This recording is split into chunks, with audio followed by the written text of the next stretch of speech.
हाँ भाई, शुरू किया जाए। कल हम लोगों के बीच में चल रही थी पिट्यूटरी ग्लैंड के बारे में चर्चा चल रही थी।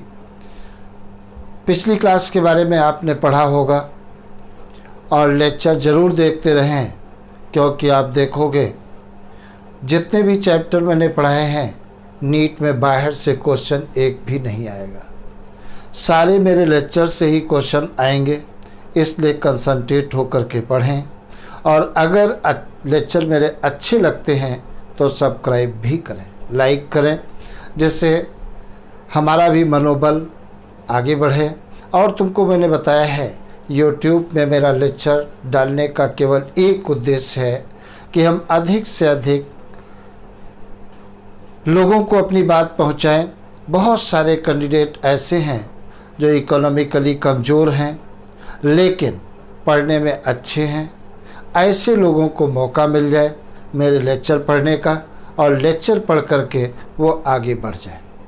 और अगर डॉक्टर वो बन जाते हैं मेरे लेक्चर पढ़ने से, तो इससे बढ़िया कोई और बात नहीं हो सकती है मेरे लिए, क्योंकि जिस उद्देश्य को लेकर के हम आगे बढ़े हैं वो उद्देश्य हमारा पूरा होगा। अधिक से अधिक हम समाज को डॉक्टर दे सकें, यही मेरा उद्देश्य है।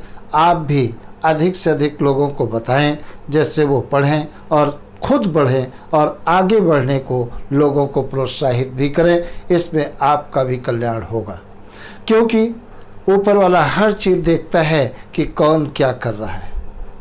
इसलिए खुद आगे बढ़ो और लोगों को भी आगे बढ़ने की प्रेरणा दो। तो इसी के साथ में हम पिट्यूटरी ग्लैंड के बारे में पढ़ रहे थे। पिट्यूटरी ग्लैंड मैंने बताया था कि ये ब्रेन में पाई जाती है।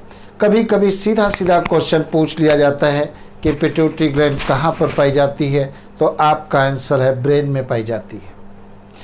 पिट्यूटरी ग्लैंड मैंने बताया था 3 लोब से मिलकर के बनी होती है। एक एंटीरियर लोब होता है, मिडिल लोब होता है और पोस्टीरियर लोब। एंटीरियर लोब और मिडिल लोब दोनों को मिलाकर क्या कहते हैं? एडिनोहाइपोफाइसिस कहते हैं। और पोस्टीरियर लोब को क्या कहते हैं? न्यूरोहाइपोफाइसिस कहते हैं। मैंने तुम्हें बताया था कि एडिनोहाइपोफाइसिस से 7 हार्मोन सिक्रीट होते हैं।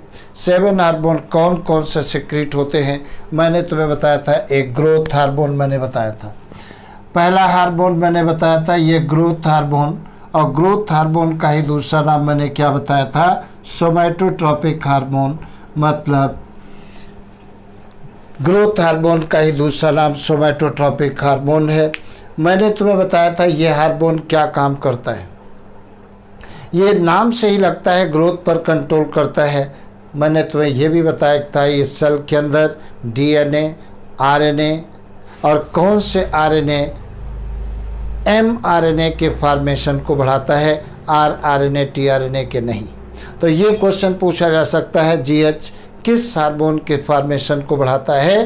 तो मैसेंजर RNA के फॉर्मेशन को बढ़ाता है। ये बात तुम्हें याद रखना है। दूसरी बात, कनेक्टिव टिश्यू के अंदर म्यूकोपॉलीसैकेराइड के फॉर्मेशन को बढ़ाता है, कोलेजन फाइबर्स के फॉर्मेशन को बढ़ाता है, बोन के फॉर्मेशन को बढ़ाता है। ये सारे काम कौन करता है? GH हार्मोन करता है, जिससे बॉडी में ग्रोथ अच्छी होती है। मैंने बताया था कि अगर बच्चों में ये कम मात्रा में सिक्रीट होता है तो बॉडी की ग्रोथ कम हो जाती है, बच्चे छोटे रह जाते हैं, जिसे एटिलियोसिस कहते हैं। और ये बच्चे सर्कसों में वर्क करते हैं, जिन्हें मिजेट्स कहते हैं। अगर बाल्यावस्था में अधिक सिक्रीट होता है तो बच्चों का बॉडी बहुत भारी भरकम हो जाता है, तब उसे क्या कहते हैं? जिजेंटिज्म कहते हैं। अगर एडल्ट के अंदर ये कम मात्रा में सिक्रीट होता है तो कार्बोहाइड्रेट मेटाबॉलिज्म एबनॉर्मल हो जाती है, तब वो डिजीज़ को क्या कहते हैं? साइमोन डिजीज़ कहते हैं। क्या कहते हैं? साइमोन डिजीज़ कहते हैं। अगर ये एडल्ट में अधिक मात्रा में सिक्रीट होता है तो हाथ पैरों की बोन्स के ऊपर, फेस की बोन के ऊपर बहुत ज़्यादा फैट डिपॉजिट हो जाती है, जिससे बॉडी भरकम हो जाती है और गोरिल्ला के समान दिखाई देने लगती है। तब उसे क्या कहते हैं? एक्रोमेगाली कहते हैं। कभी कभी GH जब ज़्यादा सिक्रीट होता है तो एब्डोमिनल रीजन की बैकबोन बेंड हो जाती है, जैसे पीठ पर एक कुबर निकल आता है, तब वो डिजीज़ को क्या कहते हैं, काइफोसिस डिजीज़ कहते हैं। क्या कहते हैं, काइफोसिस कहते हैं। दूसरा हार्मोन मैंने बताया था FSH सेक्रीट होता है। कौन सा, FSH। FSH का पूरा नाम है फॉलिकल स्टिमुलेटिंग हार्मोन। ये हार्मोन क्या काम करता है, स्पर्मेटोजेनेसिस प्रोसेस को स्टिमुलेट करता है। उसको स्पर्मेटोजेनेसिस प्रोसेस को स्टिमुलेट करता है और ओवरी के अंदर oogenesis प्रोसेस को स्टिमुलेट करता है। और तीसरा हार्मोन कौन सा है, ये LH हार्मोन, ल्यूटिनाइजिंग हार्मोन। ये क्या काम करता है, मेल के अंदर टेस्टिस के अंदर एक सेल पाई जाती है, इंटरस्टिशियल सेल पाई जाती है, उनको स्टिमुलेट करता है, जिससे एंड्रोजन्स हार्मोन सेक्रेट होता है। और एंड्रोजन्स का मेन हार्मोन कौन सा होता है, टेस्टोस्टेरोन हार्मोन होता है। और टेस्टोस्टेरोन और FSH मिलकर के ही स्पर्मेटोजेनेसिस प्रोसेस को स्टिमुलेट करते हैं। फीमेल में LH क्या काम करता है, ओवुलेशन पर कंट्रोल करता है और कार्पस ल्यूटियम के फॉर्मेशन और उसके डेवलपमेंट पर कंट्रोल करता है। FSH और LH दोनों को मिलाकर क्या कहते हैं, गोनाडोट्रोपिक हार्मोन कहते हैं। नेक्स्ट मैंने बताया था प्रोलैक्टिन हार्मोन। चौथा हार्मोन कौन सा है, प्रोलैक्टिन हार्मोन। प्रोलैक्टिन, ये प्रोलैक्टिन हार्मोन या इसी का दूसरा नाम है मैमोट्रोपिक हार्मोन MTH, या इसी का अगला नाम है ल्यूटियोट्रोपिक हार्मोन LTH। ये हार्मोन क्या काम करता है, मैमरी ग्लैंड्स के अंदर फॉलिकल्स की संख्या, एल्वोलाई की संख्या को बढ़ाता है, जैसे मैमरी ग्लैंड्स साइज में बड़ी हो जाती हैं। और मेन काम क्या करता है, मैमरी ग्लैंड्स के अंदर मिल्क का प्रोडक्शन कराता है, स्तन ग्रंथियों के अंदर दूध का निर्माण कराता है। इस पर क्वेश्चन कई बार आ चुका है कि पूछा गया है कौन सा हार्मोन मैमरी ग्लैंड्स के अंदर मिल्क का प्रोडक्शन कराता है, तो आपका आंसर है प्रोलैक्टिन हार्मोन। अगर ये हार्मोन ज़्यादा मात्रा में सेक्रीट होता है तो दूध का निर्माण ज़्यादा होगा, और अगर कम मात्रा में सेक्रीट होता है तो दूध का निर्माण कम होगा। पांचवा हार्मोन मैंने बताया था, ये पांचवा हार्मोन कौन सा मैंने बताया था, ये पांचवा हार्मोन TSH। इसे क्या कहते हैं, थायराइड स्टिमुलेटिंग हार्मोन। और ये हार्मोन थायराइड ग्लैंड की एक्टिविटी पर कंट्रोल करता है। और छठा हार्मोन मैंने बताया था ACTH। इसे क्या कहते हैं, एडिनोकार्टिकोट्रोपिक हार्मोन। ये हार्मोन क्या काम करता है, एडिनल ग्लैंड के एडिनल कार्टेक्स पार्ट की एक्टिविटी पर कंट्रोल करता है। आगे चल करके तुम्हें हम बताएंगे एडिनल ग्लैंड दो पार्टों से मिलकर के बनी होती है। बाहर का पार्ट एडिनल कार्टेक्स कहलाता है और अंदर का पार्ट एडिनल मेडुला कहलाता है। तो एडिनल मेडुला की एक्टिविटी पर यह कंट्रोल नहीं करता है, एडिनल कार्टेक्स भाग की एक्टिविटी पर कंट्रोल करता है। और ये एडिनल कार्टेक्स पार्ट को स्टिमुलेट करता है ग्लूकोकार्टिकॉइड्स हार्मोन के सिक्रीशन के लिए। दूसरी बात देखा जाए, अगले हार्मोन की चर्चा हमें करनी है। इतने हार्मोनों के बारे में हम बता चुके हैं, अब तुमको बताने जा रहे हैं सातवां हार्मोन। ये सातवां हार्मोन कौन सा है, MTH।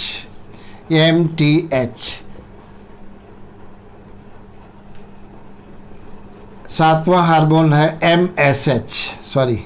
ये MSH का पूरा नाम क्या है, मेलानोसाइट स्टिमुलेटिंग हार्मोन। क्या नाम है, मेलानोसाइट स्टिमुलेटिंग हार्मोन। इस पर क्वेश्चन आ सकता है एक्चुअल में क्या होता है, ये मिडिल लोब से स्रावित होता है, लेकिन ह्यूमन में middle lobe very less develop होता है और मर्ज हो जाता है एंटीरियर लोब में। तो एक्चुअल में ये मिडिल लोब से सिक्रीट होता है MSH। और मैमल्स में मैंने बताया है कि मिडिल लोब वेरी स्मॉल होता है और मर्ज हो जाता है किसमें, एंटीरियर लोब में। अगर जो हम अपनी स्किन को देखें, ध्यान से समझना, यहाँ से क्वेश्चन मिल सकता है। अगर जो हम स्किन को देखें तो हमारी स्किन दो लेयर से मिलकर बनी होती है। बाहरी लेयर को क्या कहते हैं, एपिडर्मिस, और अंदर की लेयर को क्या कहते हैं, डर्मिस। तो स्किन दो लेयर से मिलकर बनी होती है, एपिडर्मिस और डर्मिस। एपिडर्मिस क्या होती है?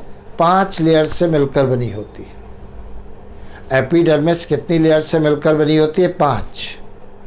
सबसे अंदर की लेयर जो होती है उसे क्या कहते हैं?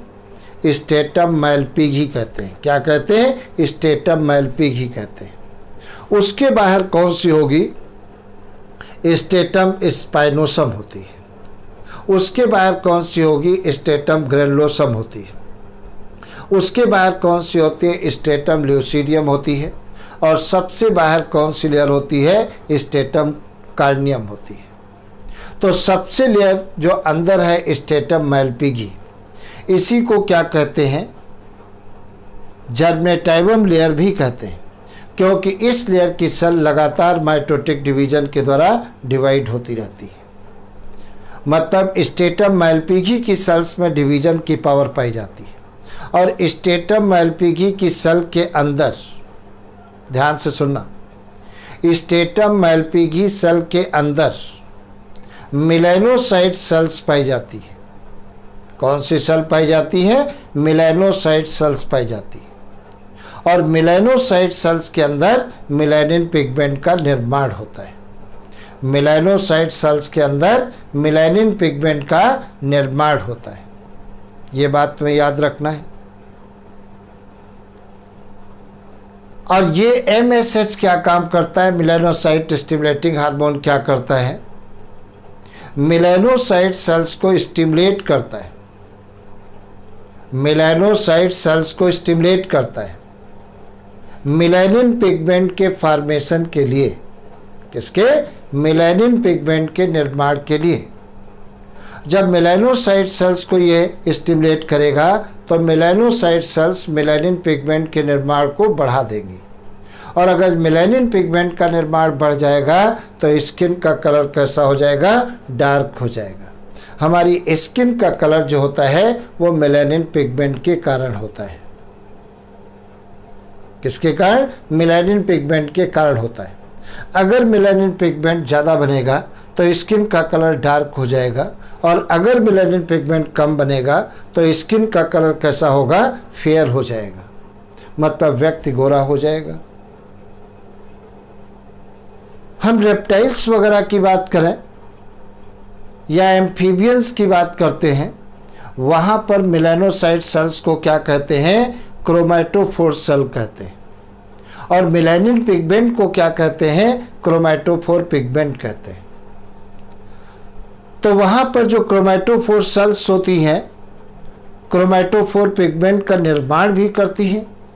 और क्रोमैटोफोर पिगमेंट के वितरण पर भी, डिस्ट्रीब्यूशन पर भी इनका कंट्रोल होता है। इसीलिए रेप्टाइल्स वगैरह, कैमिलियन वगैरह अपनी बॉडी के कलर को चेंज कर लेते हैं। तो अगर कोई ऐसी सेल है जो पिगमेंट का फॉर्मेशन भी करता है और पिगमेंट के डिस्ट्रीब्यूशन को भी कम ज़्यादा कर लेता है, जैसे अपनी बॉडी के कलर को चेंज कर लेता है, इस फिनोमिनन को क्या कहते हैं? मेटाक्रोसिस कहते हैं। क्या कहते हैं? मेटाक्रोसिस कहते हैं। तो मेटाक्रोसिस की प्रोसेस कैमिलियन वगैरह में पाई जाती है, लेकिन ह्यूमन मैमल्स में नहीं पाई जाती है, क्योंकि मेलानोसाइट सेल्स मेलानिन पिगमेंट का निर्माण तो कर लेती है लेकिन उनके डिस्ट्रीब्यूशन पर कंट्रोल इनका नहीं होता है। तो ये बात तुम्हें याद रखना है कि अपनी सेल्स जो है मेलानोसाइट सेल्स मेलानिन पिगमेंट का निर्माण तो कर लेती हैं लेकिन उनके डिस्ट्रीब्यूशन पर इनका कंट्रोल नहीं होता है। तो MSH मेलानोसाइट सेल्स में मेलानिन पिगमेंट के फॉर्मेशन पर कंट्रोल करता है। आगे देखा जाए कौन सा हार्मोन है। ये तो 7 हार्मोन एडिनो हाइपोफाइसिस से भी सिक्रीट होते हैं। अगला हार्मोन देखा जाए, मैंने बताया था कि हाइपोथैलेमस की नर्व सेल में 2 हार्मोन बनते हैं, एक ऑक्सीटोसिन और दूसरा वैसोप्रेसिन। ये वहाँ बनने के बाद एक्जान के द्वारा पोस्टीरियर पिट्यूटरी लोब में स्टोर हो जाते हैं और वहीं से रिलीज होते हैं। मतलब पोस्टीरियर पिट्यूटरी में ये नहीं बनते हैं, तो पोस्टीरियर पिट्यूटरी को ही क्या कह रहे थे, न्यूरो हाइपोफाइसिस। क्या कह रहे थे अपन, न्यूरो, ये कहलाता था न्यूरो हाइपोफाइसिस। हाइपोफाइसिस, ये न्यूरो हाइपोफाइसिस, इससे दो हार्मोन सिक्रीट हो रहे थे। एक कौन सा है, ऑक्सीटोसिन, ये है ऑक्सीटोसिन होता है, ये ऑक्सीटोसिन, ये ऑक्सीटोसिन हार्मोन है। और ये हार्मोन क्या काम करता है, जब किसी फीमेल में डिलीवरी होने वाली होती है, इस पर क्वेश्चन खूब आता है, तो ऑक्सीटोसिन हार्मोन माँ की पिट्यूटरी ग्लैंड से सिक्रीट होता है, पोस्टीरियर लोब से रिलीज किया जाता है लार्ज अमाउंट में। और ये काम क्या करता है, यूट्रस की स्मूथ मसल्स को कांटेक्ट कराता है। क्या काम करता है, यूट्रस की स्मूथ मसल्स को कांटेक्ट कराता है, जिससे भयंकर तेज दर्द पैदा होती है। और जब तेज दर्द पैदा होती है तब नॉर्मल डिलीवरी होती है। तो मैंने क्या बताया, ऑक्सीटोसिन हार्मोन डिलीवरी के समय यूट्रस की स्मूथ मसल्स को कांटेक्ट कराता है, तो इससे तेज दर्द पैदा होती है और तब नॉर्मल डिलीवरी होती है। अगर ये हार्मोन सिक्रीट नहीं होगा तो नॉर्मल डिलीवरी इम्पॉसिबल। डिलीवरी के बाद ऑक्सीटोसिन हार्मोन मैमरी ग्लैंड्स को स्टिमुलेट करता है मिल्क के सेक्रीशन के लिए। अगर ये हार्मोन नहीं होगा तो मैमरी ग्लैंड से मिल्क बाहर नहीं निकलेगा। तो ये क्या काम करता है, डिलीवरी के समय लेबर पेन स्टार्ट कराता है। कैसे, यूट्रस की स्मूथ मसल्स को कांटेक्ट कराता है, जिससे भयंकर दर्द पैदा होती है। उस दर्द को क्या कहते हैं, लेबर पेन कहते हैं। और तब नॉर्मल डिलीवरी होती है। डिलीवरी के बाद ऑक्सीटोसिन हार्मोन क्या काम करता है, मैमरी ग्लैंड्स को स्टिमुलेट करता है फॉर सिक्रीशन ऑफ मिल्क। अगर ये हार्मोन नहीं होगा तो मैमरी ग्लैंड से मिल्क बाहर नहीं निकलेगा। जैसे गाय भैंस हैं, जब उनके बच्चे मर जाते हैं तो वो दूध नहीं छोड़ते हैं। तो जो डेयरी फार्म वाले होते हैं इसी ऑक्सीटोसिन हार्मोन के इंजेक्शन लगाते हैं। और जैसे इंजेक्शन लगाओगे 1 सेकंड के अंदर क्या होता है, नर्वस सिस्टम डाउन हो जाता है और एनिमल दूध छोड़ देता है और दूध निकाल लिया जाता है बाहर। तो ऑक्सीटोसिन हार्मोन का इफेक्ट मिल्क में भी रहता है, क्योंकि इंजेक्शन के द्वारा निकाला जा रहा है। तो आज जो हम दूध पा रहे हैं, जो देने आते हैं, उसमें ऑक्सीटोसिन हार्मोन का कहीं न कहीं थोड़ा या ज़्यादा अंश होता है, जो बॉडी के अंदर मेटाबॉलिक रिएक्शंस को, मेटाबॉलिज्म को एबनॉर्मल करता है। यही कारण है कि नई नई बीमारियां पैदा हो रही हैं। और दूसरा हार्मोन कौन सा है, वैसोप्रेसिन होता है। दूसरा हार्मोन कौन सा है, वैसो। ये वैसोप्रेसिन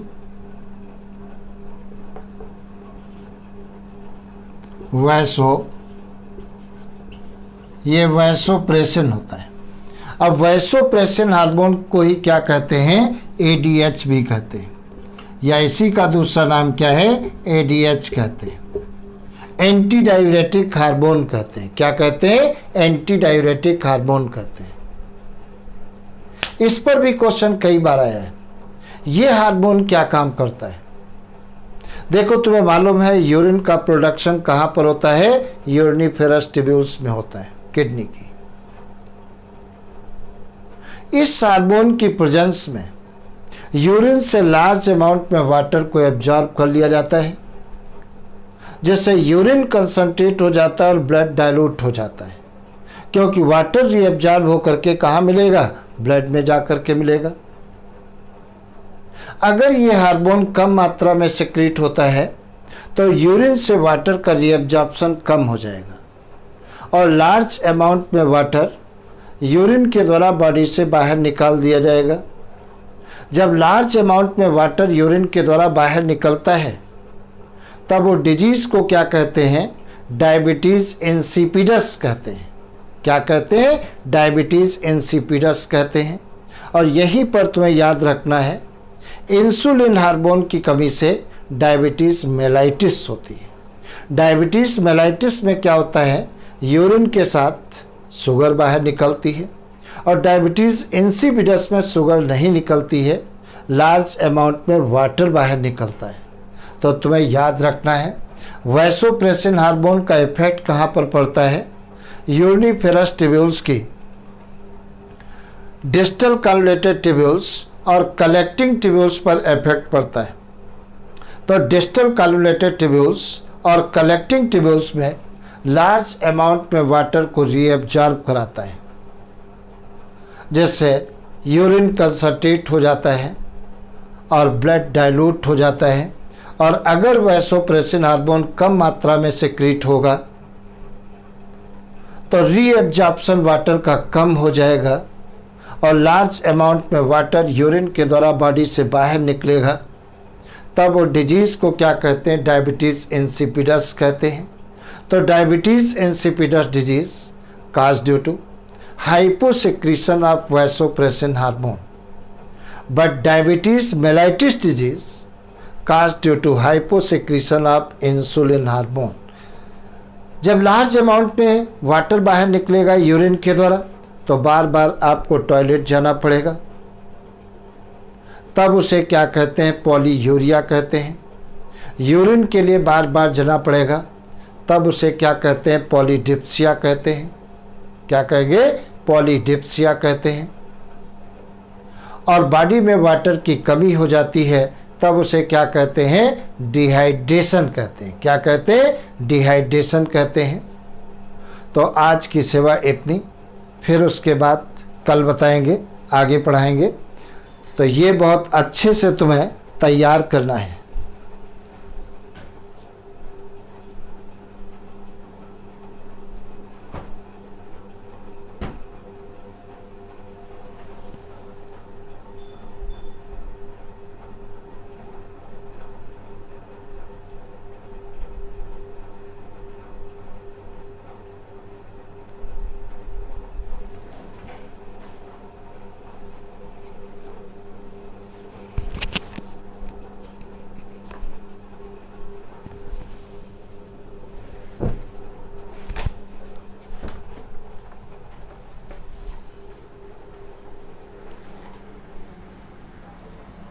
अरे रश्मि, यहाँ जाओ एक मिनट।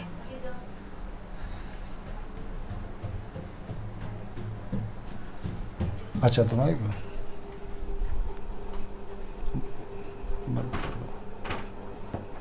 बंद हुई क्या नहीं?